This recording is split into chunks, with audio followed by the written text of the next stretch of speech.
Congress allocated $43.4 billion for clean and drinking water state revolving funds, or SRFs, over 5 years with the passage of the Infrastructure Investment and Jobs Act. In this webinar, we will focus on how Oregon and Washington communities can access these funds through partnerships, project development, and technical assistance. There will be 2 breakout sessions with Oregon and Washington representatives so that you can ask state-specific questions. We will be recording this webinar and sharing it with those who aren't able to attend in real time. Also like to take a moment to say special thanks to our sponsors, Meyer Memorial Trust and Floodplains by Design.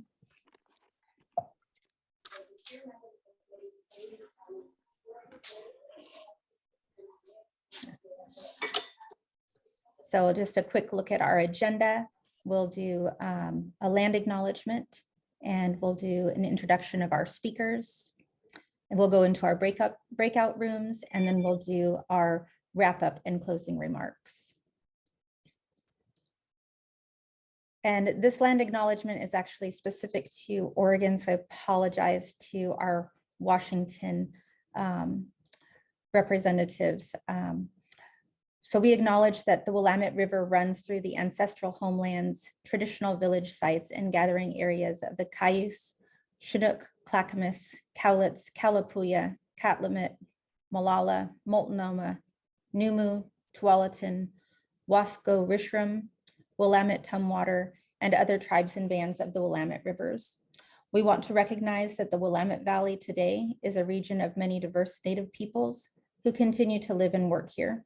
We respectfully acknowledge and honor all Indigenous communities, past, present, and future, and are grateful for their ongoing and vibrant presence. We honor the many nations of the Wilamut for being the original caretakers and protectors of these lands since time immemorial, and for passing on their teachings and lifeways through past and present generations. And then I'll also provide a labor acknowledgement, and this was provided to us by Catherine Watkins, who is a Beaverton School District educator, and it's been used at the National Education Association's Black Caucus. We pay homage to those stolen from Africa, placed in chattel bondage, forced into labor, and called slaves. They never submitted to this oppression and have always fought together with an unbroken connection to the divine and to each other. We honor our African ancestors for their forced and unpaid labor that built much of the Americas. To all our Indigenous, Asian, and African forebearers, we commit to the continued struggle for liberation and reparations, for it is through this and justice that we truly give honor.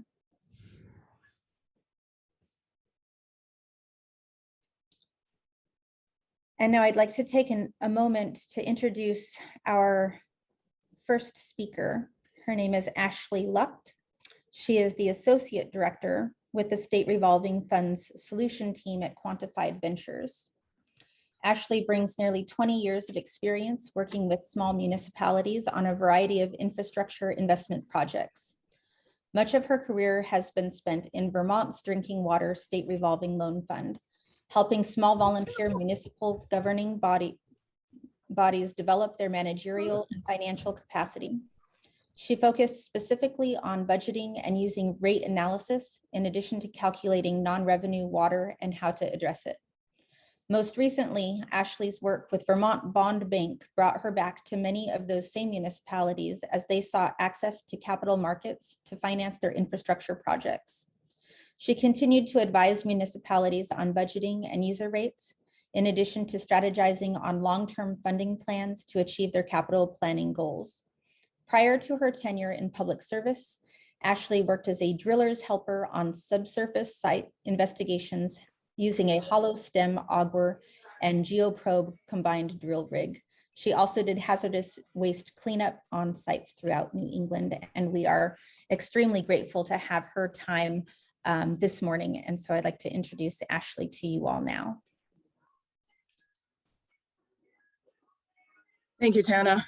I apologize for my voice. I am in the throes of COVID right now, so appreciate your patience.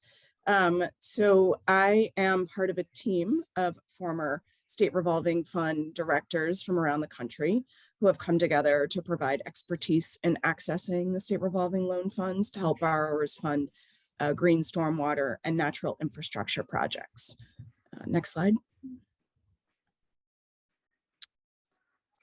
So each year, this slide is supposed to show basically how the money works. So each year, state revolving loan funds receive money from state and federal governments. These funds, along with loan repayments, make up the funds that are actually loaned out to communities, with the idea that these funds sustain themselves in perpetuity. The Drinking Water State Revolving Loan Fund is used to fund projects that address public health through drinking water and is limited to certain federally regulated public water systems only. The Clean Water State Revolving Loan Fund, however, can fund any project that has a water quality benefit, which I will go into a little bit later. And the CWSRF can provide funding to municipalities and private entities. However, most states still limit funding to municipalities exclusively. They haven't, many states are statutorily limited to who they can lend to. And so unfortunately, the SRFs are only open to those only municipalities, but there are ways around it. So next slide, please.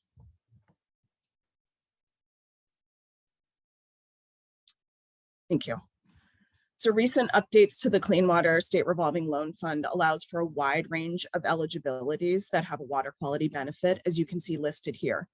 However, nationally, there is still a heavy focus on traditional gray infrastructure projects. It should be noted that what's listed above are federal eligibilities, and states may further restrict the types of funding provided through the Clean Water SRF. And as stated earlier, most states do still restrict lending to municipalities, which of course in turn limits the expanse of projects. There are some states that do allow for a municipality to be a pass-through or partner with a private borrower. And that is, I think, where the opportunity probably lies for many of those who are on the call, is to find a municipal partner to essentially, and I don't want to say sponsor with a capital S, because sponsorship in a Clean Water SRF world is its own thing, but to effectively partner with a municipality to get the funding for that natural infrastructure project. And just one note on the surface water, groundwater protection, what's also called source water protection, is some may be like, oh, drinking water, that's probably the best place, that's probably the best source of funding to go to undertake that type of project. But in reality, the Clean Water SRF is really where a borrower should look for source water protection activities. And that's really because, like I said, the Drinking Water State Revolving Loan Fund, they really restrict projects to those that have a direct public health benefit to a public water system. And source water protection is, while it is incredibly beneficial to public health, it's more disparate, and so it's harder to be like, if you do this, it equals that. So that's why the Clean Water SRF is really the best place for source water protection activities. Next slide, please. So why should we care? Well, where do I begin?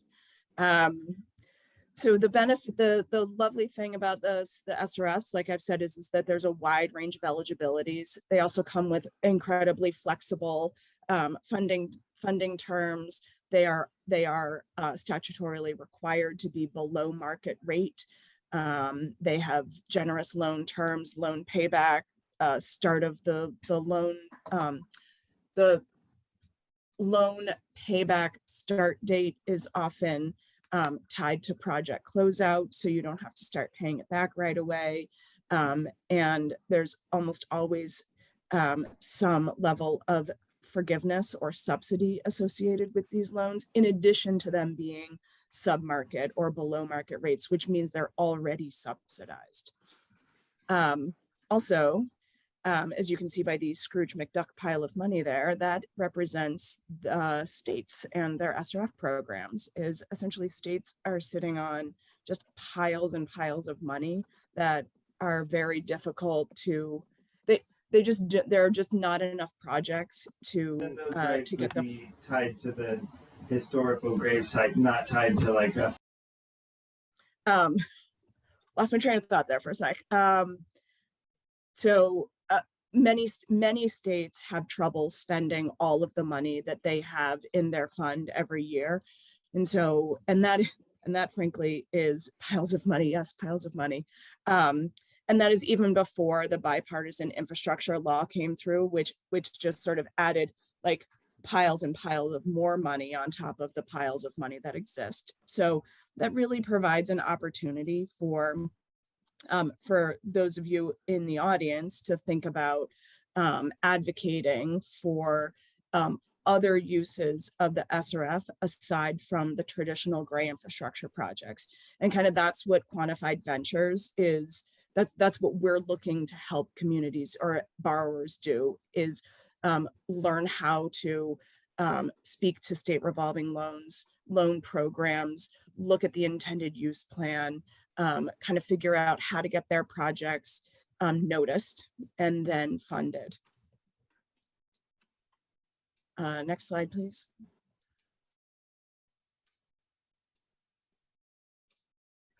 So now we get to why we're here. We want to encourage the use of state revolving loan funds for non-point source pollution projects. Challenges abound from a perceived lack of demand at the state level. State revolving loan funds, there's a perceived lack of demand at the state level SRFs, combined with a lack of understanding of how non-point source pollution natural infrastructure is integral to addressing stormwater pollution, for example, to no immediate or easily identifiable rate payer for the loan. States too are struggling with staffing shortages to develop projects that are outside of the "this is the way it's always been done" mode. And like I said, QV's SRF solutions team can work with entities to understand the project, navigate the state revolving loan funds, strategize on advocating for project funding, and develop tailored financing mechanisms to get the project done. And this is especially important with the kind of no built-in user base. Many SRFs are sort of built to look at kind of a traditional way of paying back loans through user rates. And many of the best natural infrastructure projects don't necessarily have a built-in user rate, like a wastewater system or a stormwater utility. So finding creative ways to show that loan can be paid back is what QV is really great at. Next slide, please. So along with the piles of bipartisan infrastructure loan money or law money that is coming is the requirement that 49% of the federal CAP grant must be provided in subsidies.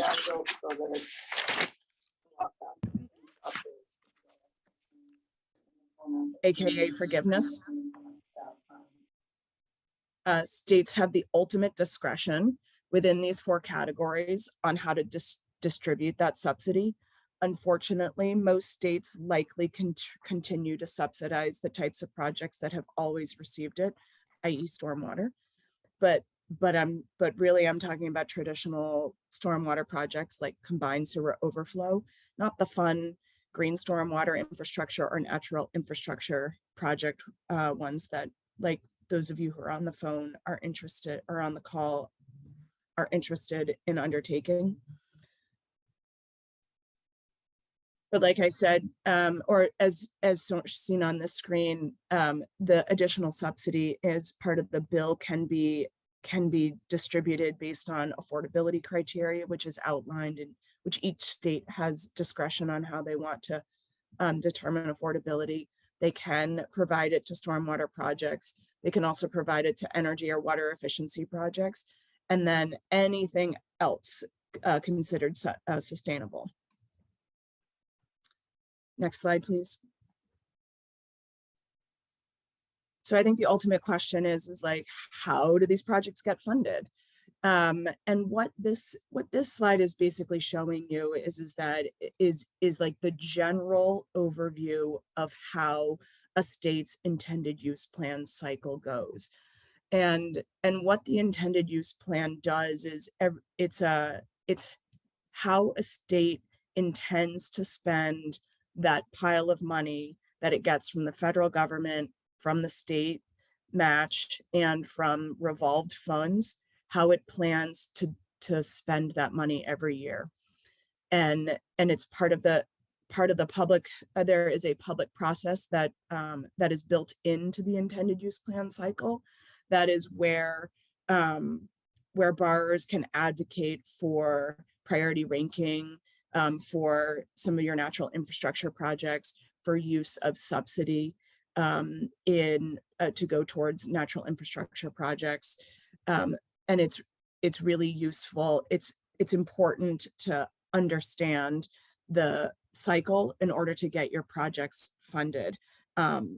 Because if you're not on the list, you can't get money. And lastly, next slide, please. So what do you do next? Well, make friends with your state's SRF team. If your state does not allow lending directly to private entities, find a municipal partner. Once you found that partner, work with them to get your project ranked on the priority list for funding, and make sure you take advantage of the public comment period built into each intended use plan cycle to advocate for green stormwater infrastructure and natural infrastructure opportunities, including targeting additional subsidy to them. SRF Solutions team can work with you to navigate the seemingly complex world of SRFs to find solutions to get your projects funded. Again, I apologize for my jumping around a little bit, but that's what I've got for you. I'm happy to take questions or answer questions kind of outside of this call. I will drop my contact information in the chat. And I know that those who have organized this presentation also have my contact information. So feel free to reach out. I love the SRFs. I love the power that they have and the role that they can play in kind of affecting change and not just kind of doing the way it's always been done. I think that the SRFs provide a really good opportunity for that.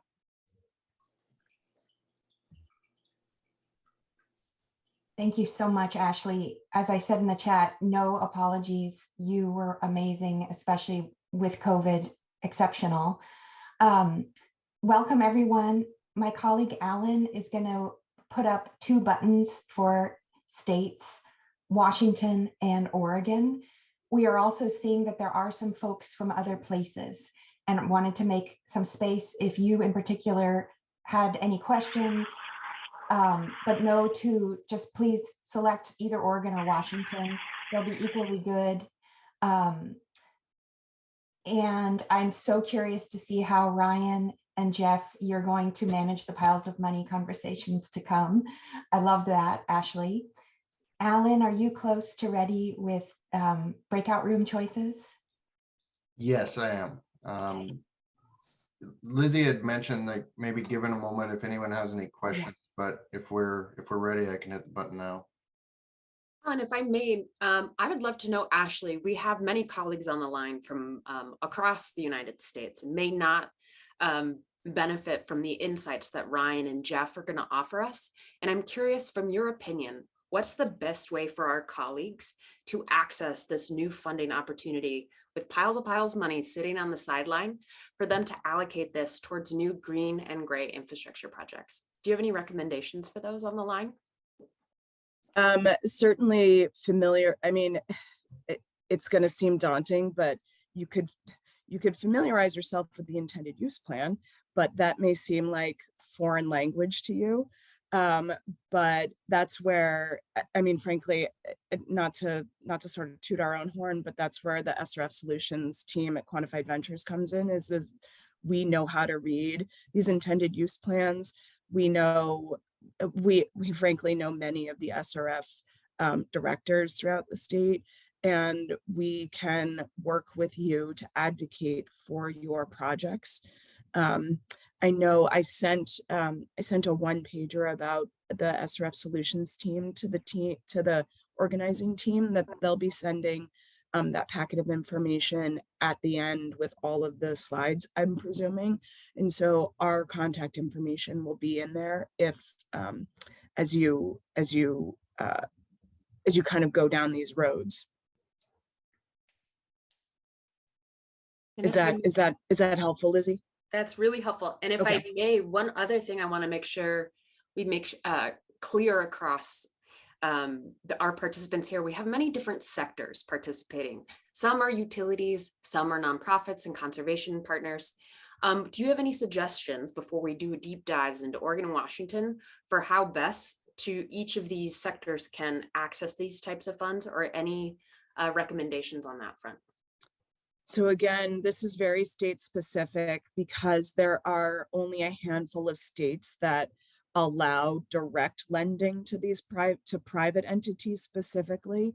The best way to kind of get your project funded is to, well, one, be in if you're a private entity, like if you're a municipality, the chances of you getting your project funded, whether it be a natural infrastructure project or traditional gray infrastructure project, through the traditional intended use plan SRF funding, is pretty good.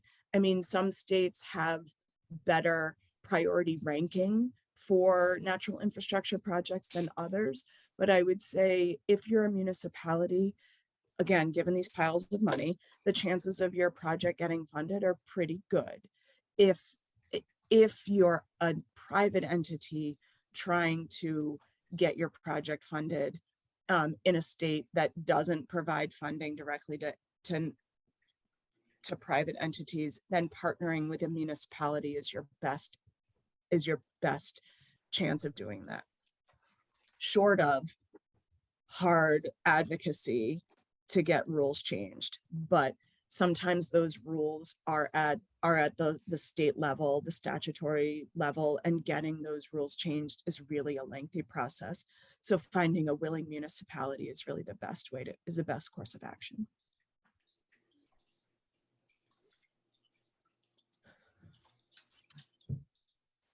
Okay, if there's no other questions, I can go ahead and open the rooms. One note, this is a little bit different than most breakout rooms where everybody has to self-select. So it's split into Oregon and Washington. So I'll try it now, and I'll be here to help folks get into rooms also. Well, as Kenna works on that, I will just start some basic outlining what I'm going to talk about, which will be pretty easy to follow. All right, so I'm going to try to do three things today, and I kind of have like three goals for this presentation, at least from my end, which is one, I wanted to make sure folks understand sort of key eligibilities for our program. As was mentioned previously, there are federal eligibilities, but each state has its own particular take. So I want to make sure folks understand those. Then I'll talk a little bit about how the CWSRF supports nature-based solutions to water pollution. And then finally, how to get some more information from us. And so what I'll do is I'm going to start with, who and what is eligible for CWSRF funding, provide some examples of nature-based solutions, and how, in the way that our program is designed, we can support nature-based solutions. And then finally, I'll end on that issue on how to get information for yourself, for your program, or if you work for a public agency. So, and in the absence of further instruction, I'll jump into the eligibility side. I'm sharing screen right now. Okay, perfect.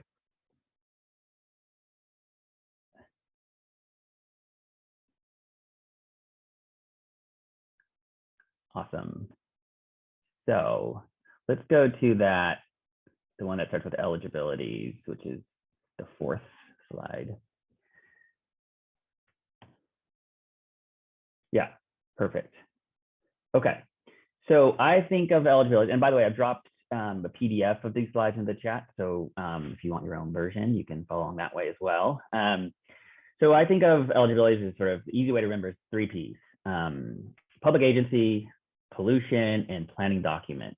2 of these have already been discussed, but so that's great. But just in terms of public agency, you know, the key thing here is, you know, are you a public agency under Oregon revised statute? I won't quote you the statute, but basically there's a number of different entities.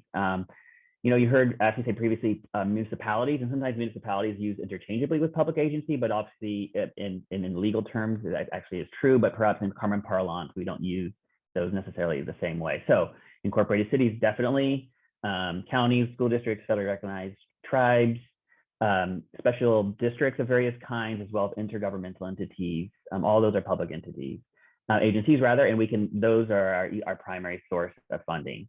There is one exception to that public agency rule, which is for community development finance. Okay, I'll put it back in the chat in a second. Thanks, City. Community development financial institutions, which are designations, as you may know, given by the U.S. Treasury, specifically for helping to provide resources to underserved communities. And in our rules, so folks may be familiar or not familiar with sort of the way that state laws and regulations work, but you have statutes, which are like the things that the legislature passes, and there are rules. And in our rules, which kind of build out what the statute says, we can only lend to community or CDFIs for the specific purpose of repair or replace septic tank systems. So that is our one private entity, if you will, that we can directly lend to. We can go to the next slide. Sorry, Tana, I'm gonna have a hard time remembering to do that. But yeah, go ahead and we can move forward. Thanks. So what I'm going to talk about in the next few slides is based upon this document. So if you're thinking to yourself, I wasn't able to follow that, or what are some of the more details I want? This is a great document for an overview of eligibility. We can go to the next slide. So pollution. Okay, so that's the second P, of course. So general terms, we can loan to any water infrastructure project that prevents or mitigates water pollution. And so these things can be temperature, dissolved oxygen, contaminated sediments, and many other kind of very specific things. But more generally, the idea is we can lend to projects to protect or improve the beneficial uses of water bodies. And some of these have been mentioned previously, like domestic water supply was mentioned, but fish and aquatic habitat, recreation, fishing, boating, irrigation, aesthetic quality, livestock watering. There are probably others. The eligibilities are broad. And the way to the basic way that you can think of these two things together is by preventing and mitigating water pollution, we improve the water body's beneficial uses. So there's that's how they get tied together. But sort of think broadly about what might fall under those categories, and that's the way to kind of think to identify whether or not something could be considered water pollution or not. And we can go to the next slide. Okay. So what kind of projects are actually eligible, if that's what it has to do, address water pollution? There's 15 different project categories that are listed in that document that I showed previously on the screen. So I'm not going to go through all of these, as you may imagine. But and alongside each of these, I should just say, we can also fund land acquisition. So any of these projects that also require land, we can fund that as well. And I think that's, can be really important for folks. So, many of these things will overlap with things you might be interested in. And there are both, of course, gray and green kind of projects that can be under these different categories. But you can sort of see the full range of possibilities is much more than what's usually traditionally, I think, thought of in terms of the Clean Water State Revolving Fund, which is centralized treatment, wastewater treatment, which of course we do a lot of funding towards that. I mean, they're expensive projects, and that's one, and two, because they're regulated and they're therefore required, and therefore they get people who actually, or get communities who actually need to invest in those. And then stormwater. But beyond that, we do a lot of irrigation as well. And then, then there are some these other projects that are probably less frequent, but we don't say you can't apply for those. It's really a demand question. Like if you apply for them, these are some of the categories that you could apply for. We can go to the next slide. So what I want to do also then is just to bring out some of the kind of nature-based solutions by looking at what's called the Green Project Reserve Guidance from the EPA. And so what I did is looking at, and this is another great source if you're thinking like, okay, I now understand the kind of category, what the project needs to do and the kinds of categories of projects, but like what kinds of green projects or nature-based projects might actually count. And this is a great resource. So I will refer that to you for future perusal if you're interested. And can we go to the next slide, please? So in particular, what you'll see if you consult those resources is there are this range of different kinds of solutions that you could be interested in. This list is not exhausted. Keep in mind that we support green infrastructure, nature-based solutions, water efficiency, energy efficiency, more generally, any kind of protections that restore natural habitat or hydrology. So you see on there like dam removal as an example. And any of these projects can be used for each of these projects. These can be, you can get a planning loan, a design loan, or a construction loan, which I'm going to talk about a little bit more in a second. The ones that are highlighted in red are some of the these were relevant for the couple examples that I'm going to talk about next that we funded fairly recently. I want to just note that the two examples that I'm going to provide are pretty big projects, like multi-million-dollar projects. But as I was walking down my neighborhood just the last few days, pictures of like, rain gardens or bioswales or things that are, not zero cost, but they are not, tens of millions of dollars of cost. Those are things that we absolutely will fund as well. So these are kind of big projects, and but keep in mind that you don't have to have a big project to still qualify for funding. All right, so can we go to the next slide, please? Great, couple examples. One, both actually they're kind of like integration of both like kind of a watershed project with a wastewater treatment. I will just note for those of you who have followed the news, the second one has been more successful, let's just say, less controversial than the first. There's been some litigation around the first. Feel free to look it up in your local newspaper if you like. But nonetheless, it'll give you a sense of what we can fund and how they use nature-based solutions. Obviously, implementation matters. That's the key thing here, I guess. So let's go to the next slide. All right, so in 2006, the DEQ adopted a new total maximum daily load for the Willamette River, a TMDL. And in order to meet that TMDL, the cities of Albany and Millersburg worked together to design a project that would address wastewater treatment from a natural hydrological perspective. And the site that they picked was the site of a former lumber mill and railroad yard. And Talking Gardens, as it's called, is a manufactured wetland that cools and treats wastewater. The treated wastewater passes through a series of waterfalls and wetland cells where the water is oxygenated, cooled, and naturally treated before it's returned to Willamette River. Or let's just put it this way, that was the design of it. And it has a number of benefits. So along with, of course, treating wastewater, it restored riparian forests and wetlands for native species. It reduces water temperature, which is of course important for fish and aquatic habitat. And thank you. Yeah, some of the best birding. This is going to be a common theme in these two examples. So over 100 species of birds have been identified, along with beavers and minks and turtles and frogs and others. And there are walking trails. So yes, I realize it can be maybe for some folks, it's odd to sort of recommend a wastewater treatment facility as a nice place to go for a walk, but this is true when it comes to this example and the next one, in fact. And it's estimated that there's over 60,000 visitors a year to this place. So, it's a great example of using natural infrastructure to do what we traditionally done through a great infrastructure. Can we go to the next slide? And this is just a picture of the kind of the overview of it for those folks who maybe haven't been there, but you can sort of see the kind of all the different areas and the way the trail is connected, and the fact that is along the river, Willamette River there to the south. All right, we can go to the next slide now. The second example. So the second example, yes. Really quickly, if I may, who's implementing and designing this wetland? Is it the municipality that applied for your loan, or is it a combination of partners? So those two, Millersburg and Albany, were the two public agencies that combined in terms of took the loan. The design was done by an engineering firm. I think CH2M Hill actually was the design. You can read all about the litigation if you like to, as I mentioned. So that was a design company. And this is very typical about all our loans, basically, is especially for wastewater treatment, and stormwater, is the public agency generally does not have the in-house expertise to do these kinds of design and constructions. And so the design is usually done by some sort of engineering firm or like a multi-means consulting firm like CH2M Hill is. And then it goes out to bid for private construction companies as well to do it. So, the public agencies are, of course, the loan holders, but those who actually do the design and construction are usually, they work with, of course, the members of staff, but then, of course, then they do the kind of the technical side for them.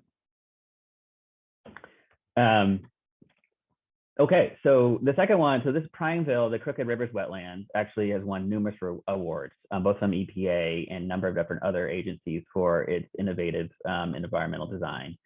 And this is a great example, I think, and people think are like, well, what kinds of things can be effective, or how do you get a public agency who's interested in doing this kinds of nature-based solutions project?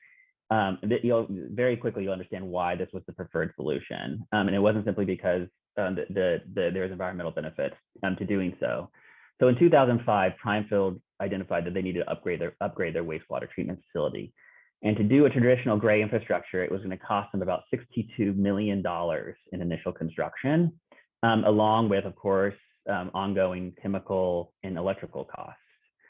That was a huge number, as you may imagine. It would be for most communities, no matter how wealthy your community is. And it would have required a tripling in the system development charge for the community. So a system development charge is for those folks who aren't, this is a new idea to them, but basically if you build a new construction, you connect to a house, connect that to your wastewater treatment facility or your sewer line, essentially, and water, you pay the city or the public agency a certain amount of money in order to do so. So if you triple that amount, which basically was going to go from about $3,800 to over $9,000, you can imagine that could have a number of knock-on negative effects if you're a community that's trying to, attract development, for instance. So rather than to pursue this sort of traditional gray infrastructure, they decided to use natural processes in the wetlands to treat reclaimed water and filter the city's treated wastewater for eventual indirect discharge to the Crooked River. And this included 2 miles of riparian improvements along the Crooked River, the planting of 400 cottonwood and Pacific willow trees, which is now, as I understand, people have spotted 200 different species of birds there. And so in addition to its role, of course, as a wastewater treatment facility, it also used permeable surfaces and riparian habitat improvements to qualify as a green stormwater project. So it was a combined, basically, stormwater as well as a wastewater treatment into one by and green on both sides by using these kinds of technologies. The project is designed to meet the city's 20-year expected growth requirements. It increased the storage capacity, it eliminated discharge directly into the Crooked River, and all at a fraction of cost of what it would have done if they would have done the gray infrastructure. And at the same time, it allowed the city to maintain its compliance with its federal NPDES permit. So these two examples are really good examples. We have 5 minutes. I'm going to, in that sense, I want to just put up a slide. Can we go back to the next slide? Sorry, I just don't think I realized totally the time alignment. I want to, go to the next slide. Keep going. I'm sorry, just to put everything up on the screen. So just a couple of things I just want to mention real quick, and then I'll go take questions. Financial assistance. So below market loans, you've already heard about that for planning, design, or construction. 30-year up to 30-year repayment periods. No penalties for prepayment. Principal forgiveness is up to $500,000. So if you take out a loan, a portion of that can be forgiven. And then there's project office support to help all the way across from the loan application to the actual construction and closing of the loan, and paying off the loan. So we have support all along the way. We also support green nature-based solutions through some of our project scoring and ranking. And here's some of the questions that we used. I'm going to stop there. Actually, can we just go to the last slide, and then I'll put up my information. And I'm happy to talk about more things, but I'm sorry I've ran right up to the end, so I will stop course, if you don't ask questions, I will keep talking, but feel free to ask questions. I have a question. This is Shannon Richardson of the South San Diego Watershed Council. Hi, thanks so much for the presentation. And I'm sorry I came in late, and so I may have missed this, but why is this categorized as a loan rather than a grant when such a significant amount is considered forgivable? Yeah, so there's a couple of reasons.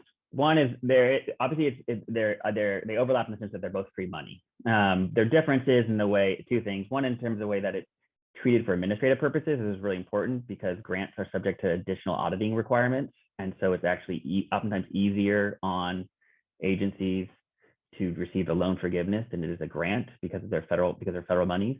But also the way that it's actually allocated. So you have to sign, so some grant programs obviously work, and there are states that do have grant programs, but Oregon does not, in which we don't allocate money in advance. It's actually only if you take a loan can you qualify, right? And so it's sort of it's provided in a different way in terms of when you would get it, but also, yeah, as I mentioned, the kind of requirement. So those are basically, that's the answer. Great, thank you. Mm-hmm. I'm going to drop the slides back in the chat as well. Other questions that folks have?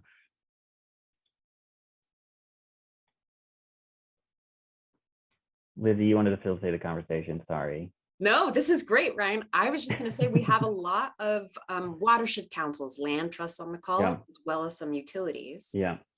And to me, one of the opportunities or the showcase of the Prineville example, as well as Albany, is that the expertise that land trusts have that about managing land, about putting in hiking trails, seems to me a prime opportunity to really collaborate with the utilities that are eligible for these types of funds. And I'm wondering too, if you can talk about the Green Infrastructure Sponsorship Program a little bit, because that to me is unique to Oregon and an ample opportunity. Okay, sure. Yeah, that's great. Those are great. Yeah. So I think that's right. The way that you described the way that private entities, including not-for-profits, can partner with public agencies is a great one. And we see that a few places. Like we have a great project with Ashland right now to do riparian restoration that along those lines as well. And the sponsorship option specifically, so the way this works, a public agency will apply for two loans, a point source loan, like a wastewater treatment facility, and a non-point source loan. Depending on what kind of public agency you are, it could be stormwater, but it could be agriculture, it could be just restoring a watershed of various ways. And the benefit of that is as a couple. One is from us, we reduce the interest rate on those loans so that you pay back the same, your sort of the payment, the monthly payment, if you will, is the same as you would pay if you just took out the single point source loan, right? So it reduces the burden of paying that back, the amount. The second thing is because by doing so, it then can provide a revenue source to pay for that non-point source project. As you heard previously in the initial presentation, those can be harder to find funding sources for unless they come from like a general fund, because there's oftentimes not a dedicated revenue stream like there is for stormwater or for wastewater. The other thing I would just mention about public agencies and private agencies working together is our community loan. And so the community loan, the way the community loan works is a public agency will take out the loan, but they will actually become a pass-through entity so they can loan directly to private entities. And so that would be another way to access that kind of funding.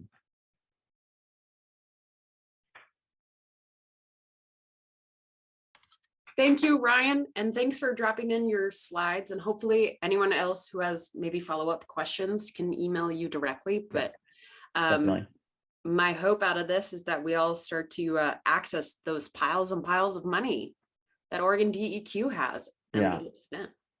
Yeah, I just want to add to that, which is to say that over the last 10 years, every project that has passed our eligibility requirements and the application process has been funded. So if you have a project that you think is eligible, do reach out to us. I would be happy to schedule a meeting to talk about it, especially if you have any questions about eligibilities. But also just keep in mind that yes, if you can get a project that to the application stage and through it, that we should have funding available to you. That's really hi everyone, welcome back. Hopefully you were able to ask some of your state specific questions to Ryan and Jeff. My name is Lizzie Marsters, and I just wanted to thank you all for coming today and thank my colleagues for pulling it together. We really had three aims, and I hope you understood that through these conversations. One, that this is a really unique opportunity at the moment, that we really want to, as these federal funds are coming through Congress, how do we set up our project teams in Oregon and Washington to access this type of funding? We know there's a huge urgency, both from an infrastructure perspective, but also in terms of addressing climate change, our environmental degradation, and ensuring that our communities have access to the outdoors. We believe this is an opportunity to unite these types of work and access this type of funding for your projects and communities. The key here is how do we elevate and increase partnerships for utilities, nonprofits, land trusts, watershed councils to work together towards these types of outcomes and to access this types of funding and financing. As you heard, you have Quantified Ventures, who has the expertise to help access and elevate these types of projects. But I also want to say that on this call, you have Tana with Nesika Wilamut, who can help facilitate and build up this type of network. You have Cass from Bonneville Environmental Foundation and Floodplains by Design, who has been an incredible resource for the Willamette River Network in the past. And I'm Lizzie Marsters, Environmental Finance Manager, and we can help you think through the sourcing and sequencing of these types of funds. Obviously, Ryan and Jeff are your state experts in terms of accessing these types of funds. Success to me would look like in the coming years that we have new partnerships, new projects in this pipeline that can access this type of funding, and we are showcasing these green-gray infrastructure projects in Oregon and Washington. So just wanted to thank everyone for coming. If you have any follow-up questions, please put them in the chat or email us directly. We really appreciate your participation on this call.